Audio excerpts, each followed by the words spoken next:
کن فیکن کن فیکن فیکن. ساری رسول کریم صلی اللہ تعالی علیہ وسلم نے بیان کر دی ہیں جتنی خوبصورتیاں ہو سکتی تھی. کچھ لوگ ایسے ہوتے ہیں جو بیچارے بائی نیچر ہی کچھ پریشانیوں کا شکار ہوتے ہیں،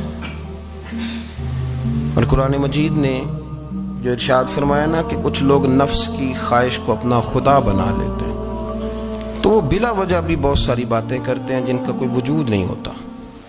عورت کو حقوق دلانے کے لیے بہت سارے لوگ بہت ساری غلط باتیں کرتے ہیں. جو لوگ یہاں سے کسی کو لے جاتے تھے نا دبئی دھوکہ دے کے، اور لے جاتے تھے یورپ میں عرب ممالک میں دھوکہ دے کے لے جاتے تھے، تو وہ بھی کوئی خواب ہی تو دکھاتے تھے کہ اتنے لاکھ تنخواہ ہوگی، اتنا کچھ ہوگا. وہاں جا کے پتہ چلتا تھا کہ جیب سے بھی دینے پڑیں گے کچھ. بہت سارے لوگ ایسے ہوتے ہیں وہ سارے خوبصورتی کے نام پر ہی دھوکہ دیتے ہیں. آپ کو پتہ ہے کہ جو آدمی کسی کو لالچ دیتا ہے تو کسی کو لوٹنے کے لیے اسے لالچ دینا بڑا ضروری ہوتا ہے. لوگ پہلے لالچ دیتے ہیں پھر لوٹتے ہیں. پہلے مکمل لالچ دیتے ہیں، یہ چیز مل جائے گی، یہ چیز مل جائے گی. لوگ مکمل لالچ دیتے ہیں، اس کے بعد پھر لوٹتے ہیں. اور اگر لالچ نہ دیں تو کوئی آدمی قابو آئے گا؟ لوگ لوٹتے ہیں لالچ دے کر. اچھا، اب وہ جو جس کو لالچ دیا جا رہا ہوتا ہے وہ کہہ رہا ہوتا ہے کہ نہیں نہیں تمہیں نہیں پتا، وہ اس وقت ماننے کو تیار نہیں ہوتا. وہ کہتا ہے اتنی خوبصورت باتیں کر رہا ہے، اتنی اچھے پیغام دے رہا ہے، تم میرے دشمن ہو، تم مجھے منع کر رہے ہو. ہوش تب آتی ہے کہ جب سب کچھ لٹ جاتا ہے. عورت کو ویسے بھی قابو کرنا بڑا آسان ہوتا ہے. اعلیٰ حضرت بریلوی رحمۃ اللہ علیہ فرماتے ہیں بیٹیاں نازک شیشیاں ہوتی ہیں، ان کو تو ذرا سی چوٹ لگے تو ٹوٹ جاتی. دیکھیں کتنا بڑا جملہ کہا بریلی کے امام، نازک شیشیاں ہیں. ذرا کوئی آدمی گمراہ کرتا ہے، ذرا خراب کرتا ہے. اب دیکھیں نا، یہ جو بچیوں کو بچے مس گائیڈ کرتے ہیں، انہیں بڑے بڑے خواب دکھاتے ہیں، وہ بیچاری ماں باپ کو چھوڑ کے، بہن بھائی کو چھوڑ کے اس کے ساتھ شادی کرتی ہے. پھر جو اس کا بعد میں اشر ہوتا ہے، آپ ادلیاں نو سردار پہن تکے تے شرما والیاں نو جھوٹے ڈولیاں دے. پھر وہ بیچاری ماں باپ رکھتے نہیں، وہ ظلم کرتا ہے، تو کتنی بڑی تکلیف میں وہ بچی آ جاتی. نازک شیشی ہوتی ہے نا تو ٹوٹ جاتی. یہی حال اب جدید خواتین اور یہ جو کچھ اینکر پرسن ہیں، یہ اصل میں نا یہ آپ کو سیاست سکھاتے ہیں، لیکن یہ مادر پیدر آزاد لوگ ہیں، بالکل آزاد. یہ تو علماء شور نہ کریں، بات نہ کریں، گفتگو نہ کریں، مشائخ بات نہ کریں، اور یہ جو کچھ سنجیدہ اور دینی طبقہ ہے یہ کوئی شور نہ کرے، یہ تو روڈوں پہ ننگے ہو کے آ جائیں. معاذاللہ خوفناک نظریہ رکھتے ہیں یہ لوگ. عورت کو کہتے ہیں تیرے حقوق ہم تجھے لے کے دیں گے. مثلاً وہ کون سا حق ہے جو تم نے لے کے دینا ہے؟ میرے نبی کریم صلی اللہ علیہ وسلم اس کو بیٹی بھی بنایا ہے، اس کو بہن بھی بنایا ہے، اس کو ماں بھی بنایا ہے، اسے بیوی کا عالی شان رتبہ بھی عطا فرمایا ہے. اور چونکہ بیٹی کا بھی حق بڑا بیان کیا جاتا ہے، بہن کا بھی، ماں کا بھی. اور بیوی کے معاملے میں لوگ سمجھتے ہیں کہ زیادہ بات نہیں کرنی چاہیے، شاید مسئلہ خراب ہو جائے. حالانکہ نبی پاک صلی اللہ تعالی علیہ وسلم نے بیوی کے بارے میں پتہ کیا فرمایا؟ فرمایا جب تم نکاح کر لیتے ہو تو اپنا ایمان محفوظ کر لیتے ہو. اب میں اس کی شرح نہیں کرتا، آپ خود کر لیجئے گا کہ وہ ایک ایسی شخصیت ہوتی ہے کہ جس کی موجودگی میں آپ کا ایمان محفوظ ہے.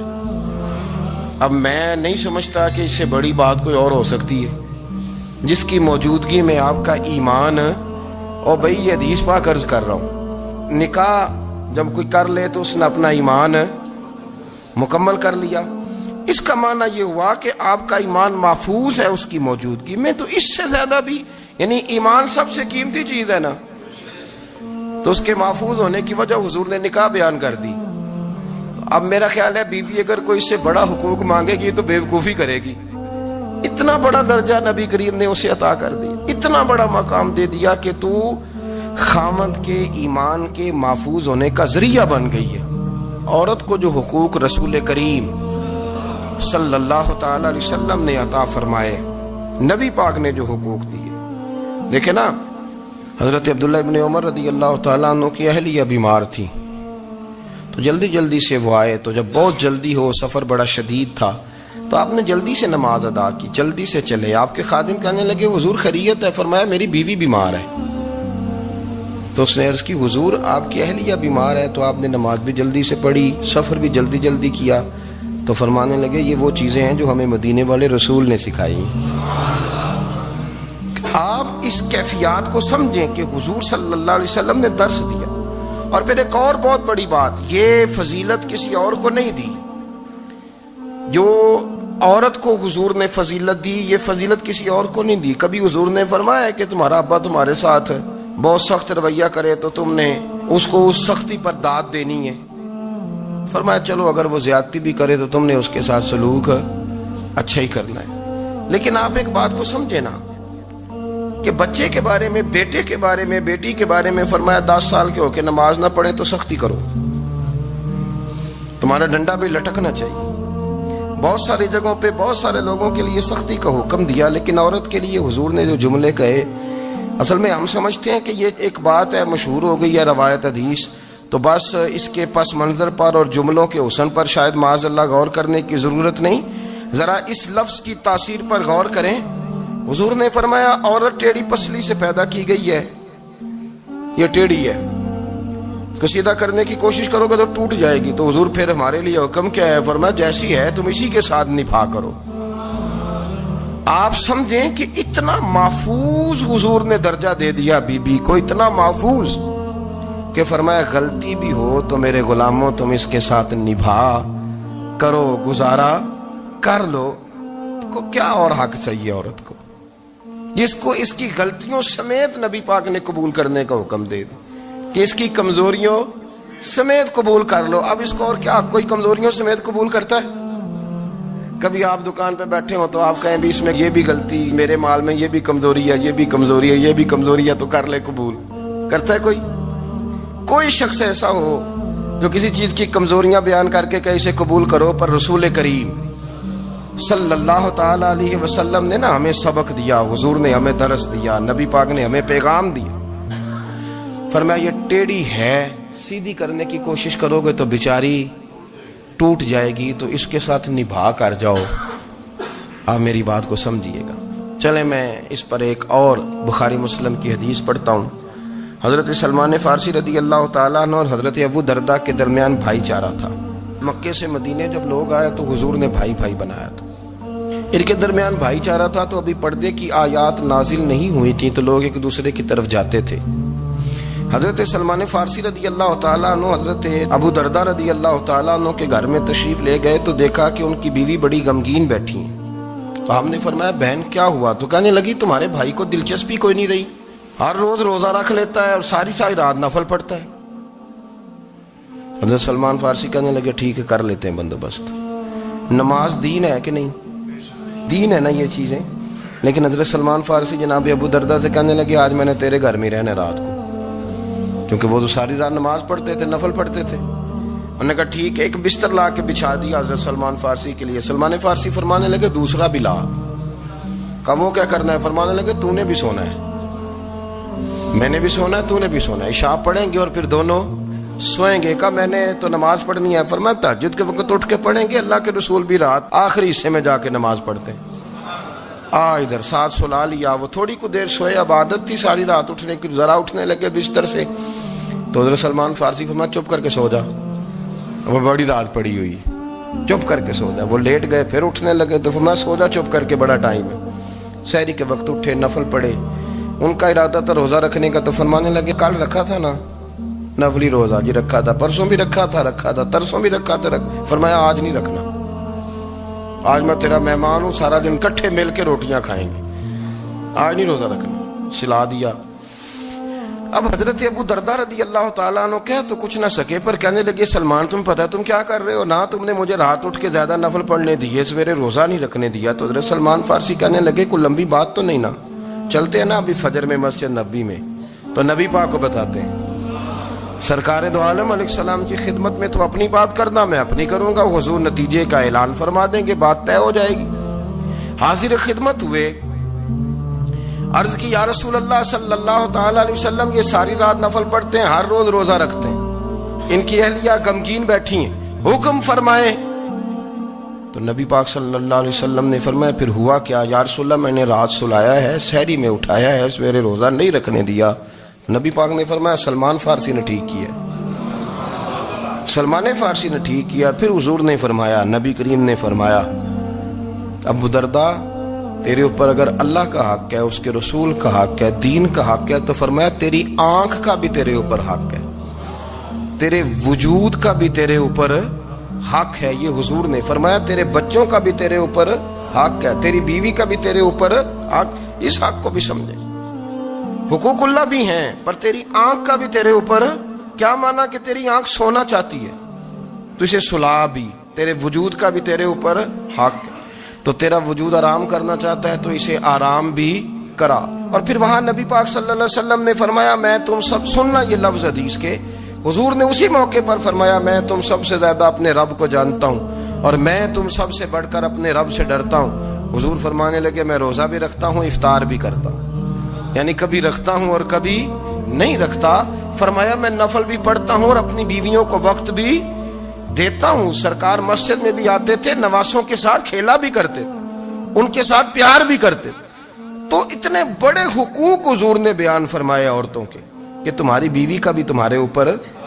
لو ایک حدیث بخاری کی اور یہاں بیان کر دیتا ہوں۔ ایک شخص نے آ کے عرض کی یا رسول اللہ صلی اللہ تعالی علیہ وسلم جہاد کے لیے تیاری ہو گئی ہے، صفیں بن رہی ہیں، مجاہدین کی تیاری ہے، تو میرا بھی نام لکھ دیا گیا ہے مجاہدوں کی لسٹ میں، لیکن یا رسول اللہ صلی اللہ تعالی علیہ وسلم میری بیوی نے حج کی تیاری کر لی ہے اور میرے دوستوں نے، صحابہ نے میرا نام مجاہدین کی لسٹ میں لکھ دیا، تو میرے لیے کیا حکم ہے؟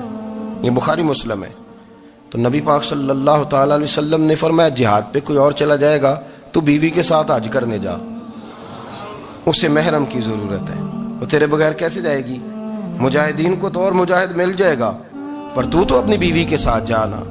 نبی پاک صلی اللہ علیہ وسلم نے مرد کو محافظ بنایا ہے، عورت کو مرد کا قیدی نہیں بنایا، بلکہ عورت کو حفاظت عطا کی اور مرد کو اس کا محافظ بنایا۔ اب بچیاں آزاد ہونا چاہتی ہیں، اور آزادی بھی وہ والی کہ جو بنیادی طور پر آزادی نہیں، فحاشی ہے۔ میں نے بہت پہلے کہا ہے کہ اسلام بیٹیوں کو قیمتی سمجھتا ہے۔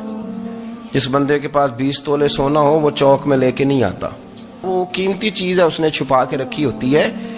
تو جو نبی پاک صلی اللہ علیہ وسلم کا کلمہ پڑھنے والے بیویاں، اسلام انہیں قیمتی سمجھتا ہے، کہتا ہے کہ تم قیمتی ہو لہذا گھر کے اندر رہو، تم باہر نہ ہو۔ لیکن عورتیں ہیں کہ ان کو بلا وجہ لوگ خراب کر دیتے ہیں اور بلا وجہ وہ اس مغالطے کا شکار ہو جاتی ہیں۔ اب آگے بڑھتے ہیں۔ قرآن مجید نے سورہ نور کی آیت نمبر 30 میں کہا کہ کل للمؤمنین یغضوا من ابصارہم، فرمایا کہ اے محبوب علیہ السلام مومن مردوں سے کہہ دو کہ اپنی نظریں جھکا کے رکھیں، اپنی نظریں۔ اور اگلی آیت میں فرمایا وَقُلْ لِلْمُؤْمِنَاتِ یغضضن من ابصارہن، فرمایا کہ اے محبوب مومن عورتوں سے بھی کہہ دو کہ اپنی نظریں جھکا۔ مرد بھی اپنی نظر جھکا کے رکھے گا عورت کی طرف، لیکن یہ ساری پابندی صرف مرد پر نہیں، عورت بھی غیر محرم کا چہرہ نہیں دیکھے گی، اس پر بھی اسی طرح نظر جھکانے کا حکم ہے، جس طرح کہ وہ ہر دکاندار کو بھائی جان کہہ کے گفتگو کرنے کی اس کو بھی اجازت نہیں ہے کہ وہ بھی وہ سمجھے کہ پابندی تو مرد نے کرنی تھی، میں نے تھوڑی کرنی تھی۔ وہ جس کے پاس جائے، جہاں بھی جائے، ڈاکٹر کے پاس جائے، باہر جائے، تو وہ جس طرح مرضی اس کا دل چاہے وہ بات چیت کرے، اس کی عورت کو بھی اجازت اسلام نہیں دیتا۔ بنیادی طور پہ اسلام شرم و حیا کا دین ہے، حیا کی بات کرتا ہے۔ حیا کی جب ہم تعریف کرتے ہیں تو حیا کی تعریف یہ ہے کہ کوئی کبھی چیز دیکھ کے نہ تو آپ کی طبیعت میں کراہت محسوس ہو، آپ کوئی غلط جملہ منہ سے نکالتے ہوئے ذرا جھجکیں، آپ کوئی غلط بات کرتے ہوئے تھوڑا بوجھ محسوس کریں۔ ہمارے ہاں تیزی سے فروغ پایا ہے بے حیائی میں، سنگیوں کی محفلیں، یاروں کی محفلیں، اس میں غلیظ گفتگو ہوتی ہے، الا ماشاء اللہ۔ جن دوستوں کو بڑی پاک صاف گفتگو کرنی چاہیے. دوستی کا رشتہ بڑا مقدس رشتہ ہے. جو یہاں ایک دوسرے سے پیار کریں گے جنت میں بھی اکٹھے داخل کیے جائیں گے. شرط یہ ہے کہ پیار اللہ رسول کی رضا کے لیے ہو، لیکن اس کے اندر اگر آپ کی گفتگو کچی ہو، کمزور ہو، فحاشی والی ہو، عریانی والی ہو. ہمارے ہاں تو اب اس کو لوگ فیشن سمجھتے ہیں، اس کو مردانگی کی علامت سمجھتے ہیں کہ وہ جی ساری باتیں جی وہاں ہو گئی، اور جس کا جو جی چاہا اس نے کہا. آپ جب حیا کے دائرے میں ہوتے ہیں تو آپ خود بھی سکون محسوس کرتے ہیں. دیکھیں نا، آپ کو نیند سکون سے کہاں آتی ہے؟ جہاں کمرہ بند ہو، چاروں جانب دیوار ہے، اوپر چھت ہے، خالی دروازہ بھی کھلا ہوا ہونا تو جب بندہ سکون لینا چاہتا ہے تو کہتا ہے یار ذرا دروازہ ذرا بند کر دو. وہ اچھی طرح اپنے آپ کو چھپا لیتا ہے نا حیا کے پردے میں، تو اللہ اسے سکون عطا کرتا ہے. اور جو اس سے بھی زیادہ ٹھنڈی نیند میں جانا چاہتا ہے وہ کہتا ہے لائٹ بھی بند کر دو. اب وہ مکمل طور پہ سمجھتا ہے کہ میں چاروں جانب سے چھپ گیا ہوں، اگر میں کھل کے بھی سو جاؤں گا تو میرا چونکہ پردہ قائم ہے تو مجھے کوئی دشواری نہیں ہوگی. آپ جب چھپ جاتے ہیں، جب آپ حیا کے اندر سمٹ جاتے ہیں، جب آپ چادر کے اندر آ جاتے ہیں تو آپ بہت ساری جگہوں پہ آسانی محسوس کرتے ہیں. تو حیا تو آپ کو سکون دیتی ہے، حیا تو دل کو راحت دیتی ہے. میں بڑی ذمہ داری سے بات عرض کرتا ہوں، قرآن مجید نے نا ایک مقام پہ مذاق کو، ایک مزاح ہوتا ہے خوش طبی، وہ نہیں، مذاق اڑانا. قرآن پاک نے نا مذاق کو ایک جگہ پہ جاہلوں کا طریقہ بھی قرار دیا ہے. بنی اسرائیل کے لوگوں سے حضرت موسیٰ نے کہا کہ گائے ذبح کرو اور ایک ٹکڑا مقتول کو مارو، زندہ ہو کے خود بتا دے گا مجھے کس بندے نے قتل کیا. تو کہنے لگے آپ ہمارے ساتھ مذاق کر رہے ہیں. تو قرآن مجید کہتا ہے کہ حضرت سیدنا موسیٰ علیہ السلام فرمانے لگے اعوذ باللہ ان اکون من الجاہلین. فرمانے لگے میں اللہ کی پناہ مانگتا ہوں کہ میں جاہلوں میں سے ہو جاؤں. یہ مذاق کرنا تو جاہلوں کا طریقہ ہے. اگر آپ کی زبان سے بے حیائی کا جملہ نکل گیا، اگر آپ کی زبان سے بے حیائی کا جملہ نکل گیا، آپ نے کہہ دیا کہ ہم آزاد لوگ ہیں، جو مرضی کریں گے، جو مرضی کہیں گے، جو ہمارا دل میں آئے گا کریں گے، تو پھر تو لوگ آپ کا وہ حشر کریں گے کہ آپ سے برداشت ہی نہیں ہوگا. جس کا لوگ مذاق بنا لیتے ہیں اور جو مذاق بن جاتا ہے پھر اسے کوئی جینے دیتا ہے. آپ حیا کی چادر میں چھپیں گے تو بچیں گے. اگر آپ نے اپنا مذاق بنوا لیا یہ کہہ کے کہ میں نے مرضی کرنی ہے، پھر یاد رکھنا چھپنے کو جگہ نہیں ملے گی، پھر تکلیف میں آ جائیں گے، پھر بہت بڑی اذیت کا شکار ہو جائیں. شرم و حیا، عرب کے اندر جو کنواری لڑکیاں تھیں ان میں بڑی حیا ہوتی تھی. الحمدللہ میں بڑے فخر سے کہتا ہوں کہ میرے پنجاب کی، میرے پاکستان کی بیٹیاں بھی 20 دفعہ ان کا ابا کہے تیری شادی کرنی ہے تو وہ آنکھ نہیں اٹھا پاتی آج بھی. یہ تو وہ چند لوگ ہیں جو کہتے ہیں ہم ہائی کلاس ہو گئے، ہمیں نہیں پتا کہ وہ روشن خیال ہو گئے ہیں کہ روغن خیال ہو گئے، پتہ نہیں کدھر چلے گئے. ورنہ ہماری بیٹیاں آج بھی جب ان سے ان کا باپ، ان کی ماں بات کرتی ہے تیری شادی کی تو وہ تو شرم کے ساتھ پچھلے سے پچھلے کمرے میں چھپتی ہیں. یہ اللہ نے فضل کیا ہوا ہے اس ملت پر.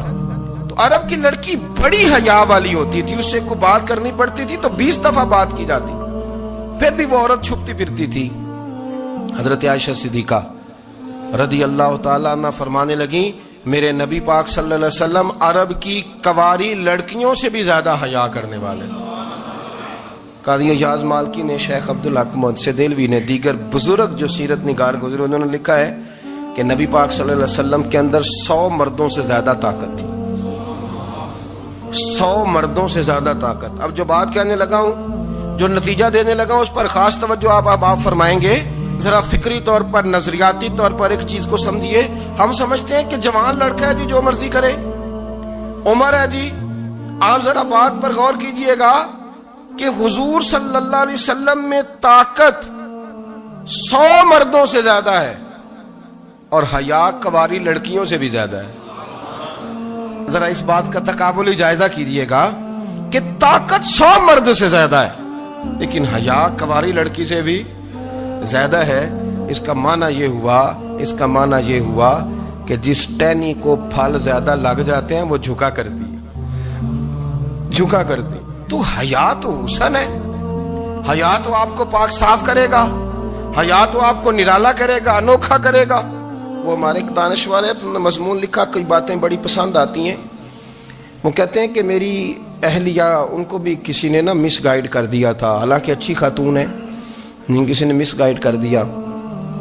تو وہ بھی سماجی اور ویلفیئر، اور یہ خواتین کو شوق ہوتا نا بننے کا، تو وہ بھی سماج کے اندر اچھا مقام تلاش کرنے کے موڈ میں آ گئی. تو کہیں ایک دن جانا تھا تو بڑی بن سنور کے میرے ساتھ وہ گاڑی میں بیٹھ گئی. تو میں گاڑی میں، عورتوں کو یہ بھی مسئلہ ہوتا ہے نا کہ ہماری تعریف کرو، تو کئی دفعہ بعض مردوں بیچاروں کو جھوٹ بولنا پڑتا ہے، تو زبردستی کراتی ہیں نا جی. تو اس میں گنجائش بھی دی ہے شریعت نے گنجائش دی ہے کہ کبھی بیوی کو راضی کرنے کے لیے خلاف واقعہ بات کرنی پڑے تو کر لینی چاہیے. تو وہ کراتی بھی ہیں. 3 موقع پر خلاف واقعہ بات کرنے کی اجازت ہے. واقعہ کے خلاف بھی آپ بات کر سکتے ہیں. جنگ کے موقع پر 2 لوگوں کو صلح کرانے کے لیے اور بیوی کو راضی کرنے کے لیے کر لیں کوئی ایسی بات، بے شک اپنی طبیعت پہ جبر کر کے کر لیں، گنجائش ہے، اجازت ہے. تو وہ کہتے ہیں جب وہ گاڑی میں میرے ساتھ بیٹھی بن سنور کے، تو وہ تقاضا کرنے لگی کہ میں نے مطلب بڑے اچھے کپڑے پہنے ہیں پر آپ نے توجہ نہیں کرائی. تو سیانا بندہ تھا، وہ چاہ رہا تھا کہ میری خاتون سمجھ جائے. وہ کہتے ہیں مجھے پتا تھا کہ بیچاری مس گائیڈ ہو گئی ہے، دل کی بڑی اچھی ہے، سیانی ہے، لیکن اس کو نا کچھ خواتین نے، کچھ لوگوں نے مل کے اس کو ذہن غلط کر دیا ہے کہ سماج میں نکلو، باہر جاؤ، کام کرو، فلاں کرو، اپنی مرضی سے جیو. تو میرے ساتھ گاڑی میں بیٹھی کہیں جانے کے لیے، تو مجھ سے کہنے لگی کہ آپ نے میری طرف توجہ ہی نہیں کی، آپ نے کوئی ذکر ہی نہیں کیا کہ میں کیسی لگ رہی ہوں. تو وہ کہتے ہیں میں نے اسے کہا کہ اگر تو ناراض نہ ہو تو پھر میں صحیح والی تعریف کر دوں. تو اس نے کہا کہ آپ کر دیں. تو کہتے ہیں میں نے درد سے اور خلوص سے اپنی بیوی سے کہا، خلوص کے ساتھ میں نے کہا میں تو روز گھر ہوتا ہوں، روز شام کو گھر ہوتا ہوں، اگر تو میرے لیے تیار ہوتی تو میں تیری تعریف کرتا، لیکن آج تو باہر جانے کے لیے تیار ہوئی، تو پھر ان سے تعریف کی امید رکھ جن کے لیے تو نے تیاری کی ہے. میرے لیے تیاری کرتی تو میں تو ہر شام تیرے پاس ہوتا ہوں. کہتے وہ میرے لفظوں میں درد تھا تو وہ بھی رو پڑی اور کہنے لگی آپ گاڑی روک دیں، مجھے باہر جا کے کسی کو راضی نہیں کرنا، میں نے اسے راضی کرنا ہے جس کو رب کریم نے میرا شوہر بنایا ہے اور میرے لیے منتخب کیا ہے میرے ماں باپ کو. میں واپس لوٹتی. یہ ایک پہلو ہے سلگتا ہوا، اس کو سمجھا جائے. رسول کریم صلی اللہ علیہ وسلم عرب کی کواری لڑکیوں سے زیادہ حیا والے تھے. کواری لڑکیوں سے زیادہ حضور حیا فرمایا کرتے تھے. جب خانہ کعبہ کی مکہ شریف میں تعمیر ہو رہی تھی نا، اہل عرب اس کو تعمیر کر رہے تھے، تو نبی پاک صلی اللہ علیہ وسلم اپنے چچا حضرت عباس کے ساتھ خانہ کعبہ کی تعریف میں مصروف تھے. تو عرب کے لوگ چونکہ لمبا کرتا پہنتے تھے پیروں تک، تو نیچے اگر کسی وقت کوئی چیز نہیں بھی ہوتی تھی تو کسی کو وہ نظر نہیں آتی تھی، کیونکہ پردہ رہتا تھا، ایک لمبا کرتا پہنا ہوا ہوتا تھا. تو جب بچے، سرکار کی عمر مبارک بھی ابھی تھوڑی تھی، تو اس طرح بچے جب نکلتے تو وہ کئی دفعہ اپنی تہمت اتار دیتے نیچے سے، اور کوئی مزدوری کرنے لگتے تو 3-4 طے کر کے نا تہمت کی کندھے پہ رکھ لیتے. جس طرح کبھی دیہاتوں میں لوگ کپڑا سر پہ رکھتے تھے کہ اوپر اگر کوئی وزنی چیز رکھیں گے تو وہ تکلیف نہیں دے گی. نبی پاک صلی اللہ علیہ وسلم بھی سب لوگوں کے ساتھ خانہ کعبہ کی تعمیر میں شامل تھے. تو حضرت عباس رضی اللہ تعالیٰ عنہ نے کہا حضور سے، ابھی اعلان نبوت بھی نہیں فرمایا تھا، بھتیجے آپ بھی تہمت اتاریے، یہ صحیح مسلم میں حدیث موجود، اور اس کو کندھے پہ رکھ لیجیے، آپ اینٹیں اٹھا کے لا رہے ہیں تو ذرا آپ کو تکلیف نہیں ہوگی. تو سرکار دو عالم صلی اللہ علیہ وسلم سے یہ بات کہی اور پھر جلدی سے حضور کی تہمت کو نکال کے نا، حالانکہ لمبا کرتا پہنا ہوا ہے، تو وہ جیسے ہی ان کے کندھے پہ رکھا اینٹیں رکھنے کے لیے، تو سرکار تو زمین پہ گر گئے، بے ہوش ہو گئے، آنکھیں آسمان کی طرف، اور پھر حضور پکار رہے ہیں آزاری آزاری آزاری، میرا تہمت دے دو، میرا تہمت دے دو. کبھی کوئی شخص اس وجہ سے بھی بے ہوش ہوا ہے کہ میرے وجود سے کپڑا اتر گیا ہے، حالانکہ سرکار پر وہ بے ہوشی بھی نبی پاک کا وہ جو غلبہ ہے نا شرم و حیا کا، اس کی وجہ سے ہوا.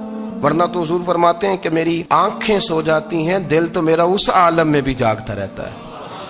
تو سرکار زمین پہ تشریف لے آئے، آنکھیں میرا تہمت دے دو، میرا تہمت دے دو. تو جلدی سے انہوں نے تہمت دیا تو حضور نے باندھ لیا. پھر طبیعت مبارک میں تسلی ہوئی. یعنی ہم اس رسول کے غلام ہیں کہ جن کے تو وجود سے کپڑا اتر جائے تو حضور برداشت نہیں کرتے. قبول نہیں فرماتے، تکلیف شروع ہو جاتی۔ لیکن یہاں نوجوان ہیں اور بڑا قد کاٹ ہے اور بڑے بڑے سمجھدار لوگ ہیں، گرمی آتی ہیں تو شارٹ کپڑے پہن کے گھومتے ہیں، ان کو خیال نہیں کہ یہ وہ والا لباس ہے جو باہر تو کیا گھر میں اماں کے سامنے نہیں پہننا چاہیے، بہنوں اور بیٹیوں کے سامنے نہیں پہننا چاہیے۔ آپ کی گفتگو میں شرم و حیا ہو، آپ کے لب و لہجے کے اندر حسن ہو۔ آپ کو پتہ ہے نبی پاک صلی اللہ علیہ وسلم نے فرمایا میری امت میں سب سے زیادہ حیا کرنے والے عثمان غنی ہیں، عثمان غنی سب سے زیادہ حیا کرنے والے۔ آپ فرمایا کرتے تھے جب سے حضور کا چہرہ دیکھا ہے میں نے کبھی اپنی شرمگاہ بھی نہیں دیکھی، میں نے آنکھوں کا وضو نہیں توڑا، اور جب سے حضور کے دست مبارک میں نے بیعت کے لیے سیدھا ہاتھ بڑھایا تو پھر سیدھا ہاتھ میں نے کبھی گندگی کو نہیں لگایا۔ حیات، آپ باتھ روم کے اندر بھی غسل فرماتے تھے تو کپڑوں سمیت کرتے تھے۔ کسی نے کہا حضرت جی واش روم کے اندر کیوں نہیں کپڑے اتارتے؟ آپ فرمانے لگے باہر بندوں سے حیا کرتا ہوں، اندر جاتا ہوں تو رب سے حیا نہیں شروع ہو جاتا، وہ تو دیکھ رہا ہے نا۔ تو میں جو بات آپ کی خدمت میں عرض کرنا چاہتا ہوں اس کو آپ سمجھیے گا میرے عزیز، کہ شرم والا مزاج، گفتگو بھی شرم والی، آنکھیں بھی شرم والی، لباس بھی شرم والا، دوستی یاری بھی شرم والی، بہت ساری ایسی باتیں۔ دیکھیں نا آپ ذرا، میں نے کہا کہ باتوں کو سن کے گزر نہ جایا کریں، اس کی گہرائی پر غور کریں۔ حضور علم کا سمندر ہے، سرکار سے زیادہ علم دنیا میں کسی کے پاس موجود نہیں ہے، اور صحابہ کو موقع ملا ہوا ہے اس سمندر سے فیض لینے کا، لیکن ان کی حالت یہ ہے کہ حضرت علی المرتضیٰ فرماتے ہیں 14 دن گزر جاتے، حضور سے کچھ سوال پوچھنا ہوتا تھا پر میں شرم کے مارے نہیں پوچھ پاتا تھا۔ 14 دن بخاری شریف میں موجود ہے۔ ایک دن نبی پاک صلی اللہ علیہ وسلم نے پوچھا صحابہ سے کہ وہ کون سا درخت ہے جس کے پتے نہیں گرتے، اور وہ درخت اس طرح ہے جس طرح مومن ہوتا ہے، وہ درخت میرے مومن کی طرح بتاؤ۔ حضرت عبداللہ ابن عمر فرماتے مجھے پتا تھا کہ وہ کھجور کا درخت ہے، لیکن چونکہ ابو بکر صدیق بھی بیٹھے ہیں، عمر فاروق بھی بیٹھے ہیں، مولا علی بھی بیٹھے ہیں، عثمان غنی بھی بیٹھے ہیں، اتنے جید لوگ بیٹھے ہیں، تو مجھے حیا آتی تھی کہ میں کیوں جواب دوں۔ کہتے ہیں سرکار نے کئی دفعہ پوچھا، لوگوں نے کئی اور درخت بتائے، پر فرمایا تمہارا جواب درست نہیں ہے۔ آپ حیا کے اس پہلو پر غور کریں کہ سوال کا جواب آتا ہے، سوال کا جواب، یعنی مجھے سوال کا جواب آتا اور پھر میں دوں نہ، مجھے بدعزمی نہ ہو جائے گی؟ یہ کیسے ممکن ہے کہ میری رات گزر جائے، مجھے پتا بھی تھا اور میں نے بتایا نہیں؟ بہت سارے لوگ آ کے بہت ساری باتیں بتاتے ہیں، بہت ساری باتیں وہ سمجھاتے ہیں، تو ہم غور سے ان کا چہرہ دیکھنے لگ جاتے ہیں، کہتے ہیں یار اس کا تو دعویٰ تھا کہ میں سمجھنے آتا ہوں، تو یہ تو ہمیں سمجھا رہا ہے، چلو الحمدللہ ہم سمجھنے کو تیار ہے۔